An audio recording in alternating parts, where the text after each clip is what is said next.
জগদ্ধাত্রী পুজো উপলক্ষে চলে এসেছিলাম কৃষ্ণনগরে একটা দাদার বাড়ি, দাদার বৌদির বাড়ি। তো ছেলের পুজো দেওয়ার ছিল, ওর জন্য আমরা তিনজনে চলে এসেছি। আগে ছেলের পুজো দেওয়ার মানত ছিল, যাচ্ছি বুড়িমার তো ওখানে পুজো দিতে এসেছি। পুজো দেওয়ার উদ্দেশ্যে। দেখো আমরা তো ভাবলাম ঢাকায় এই গলিটা বেশ ভালোই। সেটা যাওয়ার পর সবার ভিড়, আমরা শর্টকাট দিয়ে যাচ্ছি। বাচ্চা নিয়ে নাকি যাওয়া যাচ্ছে না। যাই হোক, আমরা গুটি গুটি পায়ে এগিয়ে চলেছি। সরু গলির গলিটা আঁকা বাঁকা, সবাই কেউ পুজো দিতে যাচ্ছে, কেউ পুজো দিয়ে হয় না, আসছে। এইবার দেখো একা একা হয়। দেখে বুঝতেই পারছো দেখো এই ভিড়ের মধ্যে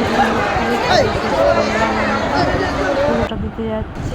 পুজো দিয়ে ফেরার পথে আবার গাড়িতে করে যখন আসছিলাম, বলো আমাদের পুজো দেওয়া হয়ে গেছে, আমার পুজো ভিডিও করে নিলাম। আমার সময় রাজবাড়ির গ্রামে দিয়ে আসছে, এটা হচ্ছে রাজবাড়ির গ্রাম। তো ওখানটা আমাকে একটু ভিডিও করার জন্য বলে চলো গেটটাও তুমি একটু ক্যাপচার করে নাও। তা আমি ঠিক করে ক্যাপচার করে নিলাম।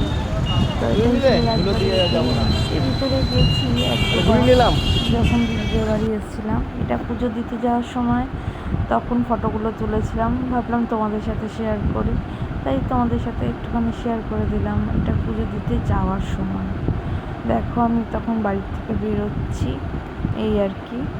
আর এই কিছু ফটো তুলেছিলাম, ভাবলাম তোমাদের সাথে শেয়ার করি। আর এটা হচ্ছে পুজো শেষ করে মায়ের ভোগ নিয়ে ফেরার পথে। কেমন লাগলো ভিডিওটা?